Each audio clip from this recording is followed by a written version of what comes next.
আসসালামু আলাইকুম সবাইকে এসএসসি ক্র্যাকার্স গ্রুপে আবার স্বাগতম। তো আজকে আমরা আংশিক ভগ্নাংশের সেকেন্ড টাইপটা করব। সেটা হচ্ছে কি, যখন লবের ঘাত হরের ঘাত অপেক্ষা বৃহত্তর বা সমান হয় তখন লবকে হর দ্বারা ভাগ করে লবের ঘাত অপেক্ষা ক্ষুদ্রতর করতে হয়। আসলে আমরা এই কাজটা করি মূলত ভগ্নাংশটাকে প্রকৃত ভগ্নাংশে রূপান্তর করার জন্য। কারণ হচ্ছে তোমার অপ্রকৃত ভগ্নাংশের আংশিক ভগ্নাংশে প্রকাশ হয় না। আর অপ্রকৃত ভগ্নাংশ কোনটা? যার লবের ঘাত হরের ঘাতের অপেক্ষা সমান, হরের ঘাত অপেক্ষা বৃহত্তর বা সমান। ঠিক আছে, লবের ঘাত যদি হরের ঘাতের সমান হয় বা বৃহত্তর হয় সেটা হচ্ছে অপ্রকৃত ভগ্নাংশ। আমরা অপ্রকৃত ভগ্নাংশের আংশিক ভগ্নাংশে প্রকাশ করতে পারি না। এই জন্য আমার লবকে হর দ্বারা ভাগ করে ঘাতটাও কমাইতে হয়। ঠিক আছে, এখন এটা যে করব আমাদের বই ক্লিয়ারলি বলা নাই যে কিভাবে করবো, ক্লিয়ারলি স্পষ্ট হয়ে দেখো অঙ্কগুলা করা নেই। দেখো এখানে আছে যে এখানে একটা আসলো কই থেকে, কোনো এক্সপ্লেনেশন নাই। তারপর হচ্ছে তোমার এখানে যে দুইটা আসলো কই থেকে, কিভাবে করলো কোনো এক্সপ্লেনেশন নাই, জাস্ট বলে দিছে। তো আমি আজকে এই জিনিসটা এক্সপ্লেন করবো। তো প্রথমে আমি এই অঙ্কটা বলবো। দেখো আমি যদি নিচের হরটাকে হরের উৎপাদক তিনটাকে গুণ করি তাহলে কি আসে? X cube minus 6x square plus 11x minus 6 এটা আসে। ঠিক আছে, এখন আমাকে লবকে হর দ্বারা ভাগ করে লবের ঘাতটা ক্ষুদ্রতর করতে হবে। কিভাবে করবো দেখো, আমি যদি লবে ঠিক সেম হরটা লিখি, x cube minus 6x square plus 11x minus 6, কিন্তু আমার লবে তো ছিল 2x কিউব। ঠিক আছে, এখানে এক্স কিউব একটা, আমি কি করবো এখানে 2 দ্বারা গুণ করে দিলাম, তাহলে এক্স কিউব 2টা চলে আসলো। আর বাকি যা যা মিক্সচার লিখছিলাম যে 6x মাইনাসের 12x স্কোয়ার আসবে, প্লাসে 22x আসবে, মাইনাসে 12 আসবে, এটা মিক্সচার লিখছিলাম। এগুলো আমি কি করবো, এগুলো ভ্যানিশ করার জন্য বিপরীত সাইনগুলো করে দেবো। দেখো এখানে যদি আমি প্লাসের 12x স্কোয়ার করি, মাইনাসের 20x করি, প্লাসের 12 করি, দেখো এই জিনিসগুলো ভ্যানিশ হয়ে যাবে। ঠিক আছে, উপর শুধু 2x উপরে থাকবে।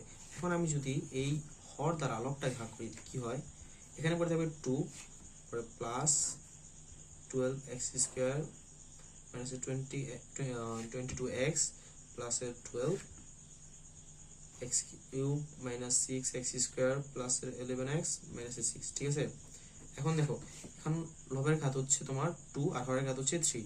ঠিক আছে, এখন এটা হচ্ছে প্রকৃত ভগ্নাংশ। এখন আমি এটাকে ইজিলি আংশিক ভগ্নাংশে প্রকাশ করতে পারবো। আর এই প্লাসে 2 থাকলো, 2 প্লাস, দেখো কিভাবে করবো, আগেরটার মতো সেম আগের নিয়মে x minus 1 plus x minus 2 plus x minus 3। এখন আমি কি করবো, x minus 1 is equals to 0 ধরবো। x minus 1 is equals to 0 ধরলে x এর ভ্যালু আসে 1, বাকি সব জায়গায় কি করবো, x এর ভ্যালু 1 বসাই দেবো। x এর ভ্যালু 1 বসাই দেবো কি সব জায়গায়, 1 minus 2 1 minus 3 twice into 1 cube, তারপর হচ্ছে 1 মাইনাস, এখানে হচ্ছে x মাইনাস 2 ইজ 0 ধরবো, তাহলে x এর মান কত আসবে, x এর মান 2 আসবে। ঠিক আছে, তাহলে 2 মাইনাস 1 2 মাইনাস 3, এখানে হচ্ছে twice into 2 কিউব, এখানে x minus 3 is equals to 0 ধরবো, তো x এর ভ্যালু আসবে 3, বাকি সব জায়গায় কি করবো, x এর ভ্যালু 3 বসাবো।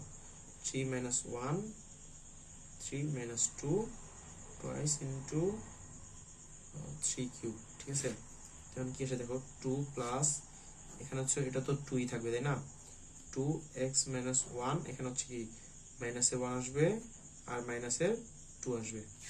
ঠিক আছে, এখানে কি আসবে দেখো 2 ইন্টু 8 হচ্ছে x মাইনাস 2, নিচে কি আসবে, এখানে 2 থেকে 1 গেলে তো 2 আসে, সরি 1 থাকে, ইন্টু 2 থেকে মাইনাসের 3 চলে গেলে মাইনাসের 1 থাকে, প্লাসের x মাইনাস 3 3 থেকে 2 গেলে 3 থেকে 1 গেলে কি থাকে 2, আর 3 থেকে 2 গেলে 1, আর হচ্ছে টুয়াইস ইন্টু 27, তো কি থাকে 2, এটা হচ্ছে মাইনাস মাইনাস প্লাস হয়ে যাবে, 2 2 কাটা যাবে, তো উপরে থাকে 1 x মাইনাস 1 প্লাস। আচ্ছা দেখো এই ভিডিওটা কেটে গেছিল কোনো কারণে, হয়তো আমি কি করছি, জাস্ট এখানে যখন এটাকে প্রকৃত ভগ্নাংশে প্রকাশ করে ফেলছি তখন আমি প্রকৃত ভগ্নাংশটাকে ঠিক আগের থাম্বনেলের মাধ্যমে আংশিক ভগ্নাংশে প্রকাশ করে নিয়েছি। ঠিক আছে, ঠিক সেম ভাবে একদম সেম আগের নিয়মে। আশা করি তোমরা সবাই করতে পারবে, না করতে পারলে আমি হচ্ছে এই কমেন্ট বক্সে সলিউশনটা দিয়ে দিচ্ছি, তো ওটা দেখে নিও। আল্লাহ হাফেজ।